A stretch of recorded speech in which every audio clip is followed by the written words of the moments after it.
Hello and welcome, मैं हूं विवान और आप देख रहे हैं बॉलीवुड का hottest news show planet Bollywood news. So get ready for the latest news, sexy gossip of Bollywood. Let's start with the headline.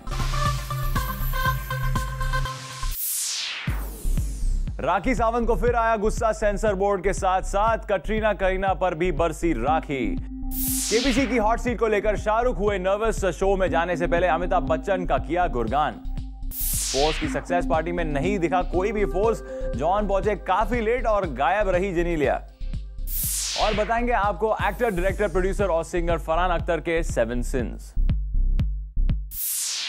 Planet Bollywood news की शुरुआत करते हैं राखी सावंत से, जिन्हें एक बार फिर गुस्सा आ गया है। वो गुस्से में हो रही है लाल पीली, लेकिन राखी का गुस्सा किस बात पर आया ये जरा मुश्किल सवाल है, क्योंकि एक राखी है 100 परेशानियां हैं। क्या है राखी का दर्द दिल, आप भी देखिए। कानून हो तो सबके लिए हो। बॉस डी के बॉस भाग, मैं सेंसर बोर्ड से डेफिनेटली लड़ूंगी। अगर वो पटाखा है तो हम बॉम्ब है। ये हीरोइनों ने तो मुझे बहुत सता दिया है। सलमान खान, शाहरुख खान और आमिर खान की माँ बन जाती हूँ। मेरे बेटे ऐसे करके कलेजे से लगा लेती हूँ। इनको भी पता चलेगा इनकी भी कोई माँ है इंडस्ट्री में। राखी सावंत को एक बार फिर आ गया है गुस्सा।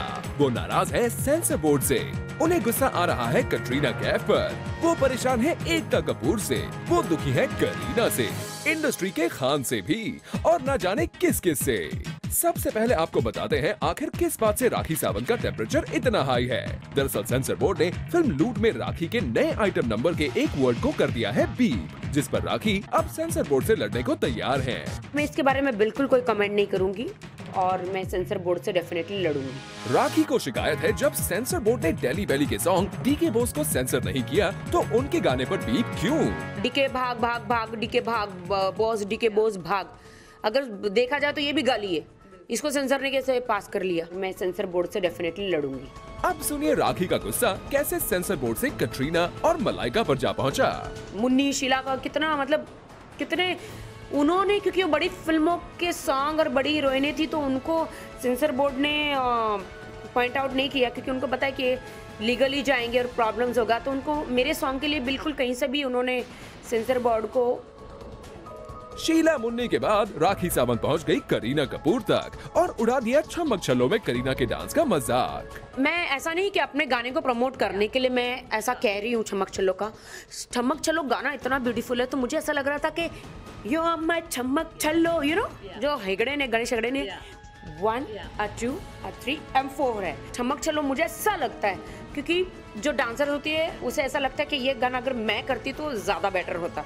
मैं ये नहीं कह रही हूँ कहीं से भी कि करीना कपूर ने अच्छा नहीं किया। उसने अपना स्टाइल, वो हीरोइन मटेरियल है, वो हीरोइन मटेरियल है। अगर वो पटाखा है तो हम बॉम्ब है। बाप रे बाप, राखी का गुस्सा है कि रुकने का नाम ही नहीं ले रहा है। दरअसल राखी के इस गुस्से की वजह सेंसर बोर्ड कम, लेकिन आजकल की हीरोइन ज्यादा है, जिनकी वजह से राखी हीरोइन नहीं बन पाई। ये हीरोइनों ने तो मुझे बहुत सता दिया है, क्योंकि आज सब हीरोइनें अब आइटम सॉन्ग करती है तो अब आइटम गर्ल्स कहाँ जाएगी? सलमान खान, शाहरुख खान और आमिर खान की माँ बन जाती हूँ। मेरे बेटे ऐसे करके कलेजे से लगा लेती हूँ। राखी, आपकी बातों ने तो हमें भी कंफ्यूज कर दिया है कि आपका असली प्रॉब्लम क्या है। बेहतर ये होगा कि पहले आप खुद ही डिसाइड कर लें कि आपको किस किस से परेशानी है। जिस तरह से ये हीरोइनों ने मेरे सॉन्ग पे धाड़ डाली है तो अभी मैं इनके कैरेक्टर पे धाड़ डालना चाहती हूँ, एंड प्लीज हेल्प मी। अब बात करते हैं शाहरुख खान की, जो केबीसी में रावण को प्रमोट करने पहुंचे, लेकिन अमिताभ के सामने हॉट सीट पर बैठने को लेकर वो थोड़े से नर्वस हो गए। अंदर जाने से पहले कैसे की किंग खान ने तैयारी, watch in our next story.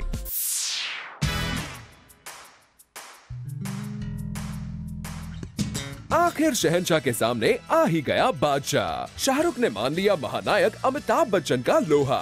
Don भी एक हैं, शहंशाह भी एक हैं और सुपरस्टार भी एक हैं। शाहरुख ने मान लिया कि अमिताभ से बड़ा स्टार कोई नहीं है। रिश्ते में तो हम तुम्हारे बाप लगते हैं, नाम है शहंशाह। केबीसी में बिग बी के सामने हॉट सीट पर बैठने से पहले शाहरुख ने सबके सामने मान लिया कि अमिताभ हैं। उनसे बड़ा स्टार पूरी दुनिया में कोई नहीं। केबीसी की प्रेस कॉन्फ्रेंस में पहुंचे शाहरुख ने जमकर किया अमिताभ बच्चन का गुणगान। सुनिए क्या क्या कह रहे हैं शाहरुख खान। डॉन सिर्फ एक ही और वो श्री अमिताभ बच्चन जी हैं, हम उनसे सीखते हैं। डॉन भी एक हैं, शहंशाह भी एक हैं और सुपरस्टार भी एक हैं। इतना ही नहीं, जरा सुनिए शाहरुख से जब पूछा गया कि उन्हें अमिताभ की कौन कौन सी फिल्म पसंद है, इसके जवाब में जब शाहरुख ने बोलना शुरू किया तो नॉन स्टॉप बोलते ही चले गए। डॉन और डॉन का इंतज़ार तो 11 मुल्कों की पुलिस कर रही है। एंड शोले ऑफ कोर्स, तुम्हारा नाम क्या है बसंत, नमक हलाल, दद्दू,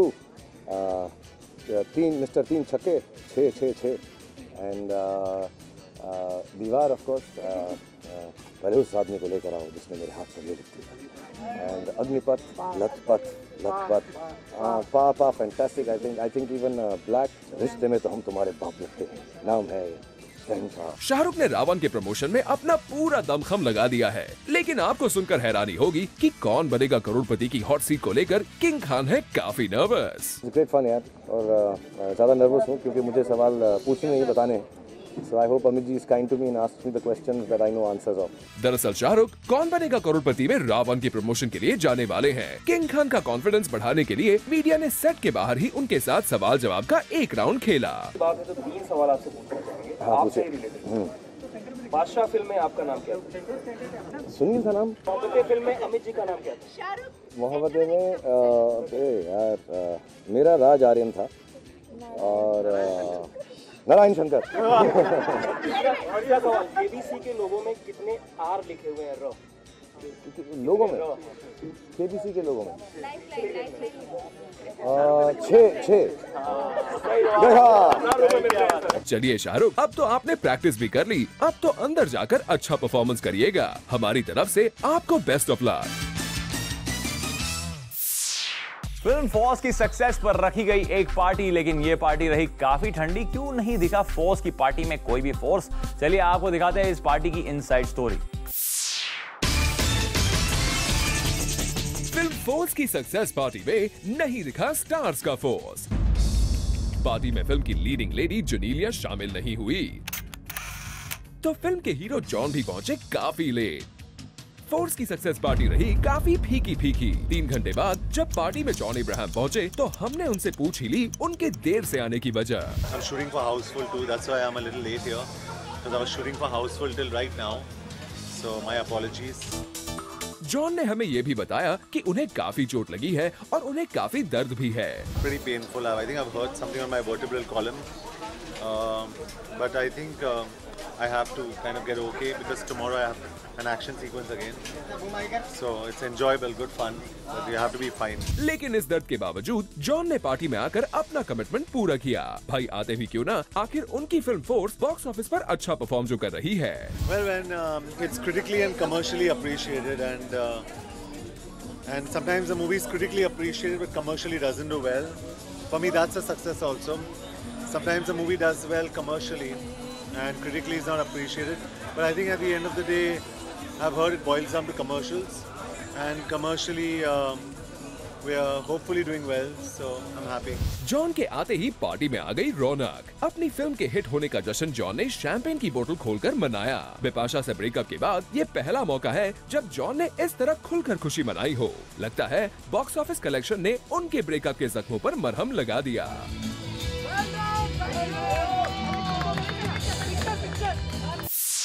जॉन और शाहरुख खान दोनों में एक बात है कॉमन, दोनों काम के आगे अपना दर्द भी भूल जाते हैं। शाहरुख और जॉन दोनों काफी पेन के बावजूद काम कर रहे हैं। क्या है इन दोनों स्टार्स की दर्द की वजह? Find out in our next story.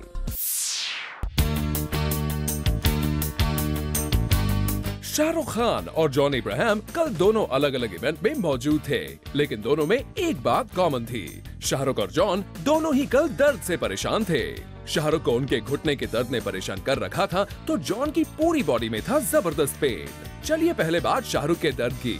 कल शाहरुख पहुंचे केबीसी के सेट पर, लेकिन घुटने में इतना दर्द था कि वो चल भी नहीं पा रहे थे। किसी तरह से वो इवेंट में पहुंचे, लेकिन उनका दर्द उनके चेहरे पर साफ साफ दिख रहा था। शाहरुख को कितना और क्यों हो रहा था दर्द, आप भी सुनिए। मेरे वो नी में जो लगी रहती है ना, तो उसका इंजेक्शन होता है PRP का, तो वो लगने के बाद 2 दिन बहुत तकलीफ होती है। तो आज दूसरा दिन है, कल तक इंशाल्लाह ठीक हो जाएगा। वहीं जॉन इब्राहिम पहुंचे फोर्स की सक्सेस पार्टी में, लेकिन वो भी अपना दर्द छिपा नहीं सके। उन्होंने बताया कि फोर्स में स्टंट करते करते उनका पूरा दम निकल चुका है। Action sequence and I keep getting hurt. During force I've broken all my bones. Again I've hurt my neck. So that's regular in my case. हमेशा कुछ ना कुछ करके आता हूँ मैं। Well, I'm actually right now I'm in a lot of pain, so I'm smiling.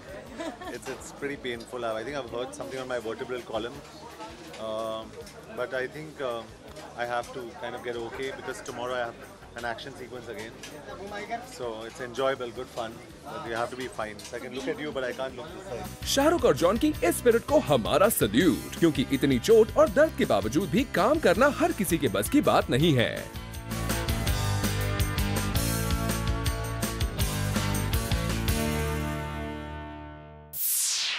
Rock on and जिंदगी ना मिलेगी दोबारा के बाद फरहान अख्तर बन चुके हैं यूथ आइकॉन और प्लैनेट बॉलीवुड न्यूज पर फरहान आज कर रहे हैं candid confessions. Hi Farhan, welcome to our show. Thank you very much for having me. Okay. Zindagi was a film where we saw you like never before, easy, light, flirtatious. Is that one of the reasons you wanted to do a film like that? Because it was a complete role change for you? Yeah, I think as an actor, it's nice to get different roles to do and to be part of different stories. So to me, it was a change from everything I'd done before that. I think before that, most roles were pretty intense characters. Right, yeah. You know, so it was nice as a change to be just a very easy, fun-going, you know, not too serious character, and also gave me an opportunity to be more like myself on screen. So that's closer to you. Yeah, definitely is, yes. Because one thinks of you as very intense when, I mean, that's the kind of image that you have. Maybe because of the movies that you've done.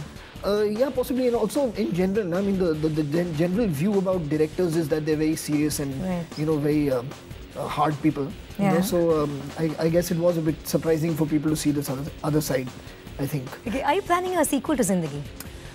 No, there's no such plan. But again, it's you know, it's difficult to say no to things now, because I mean, you suddenly say that no, it'll never happen, and then 3 years down the line you're proved wrong.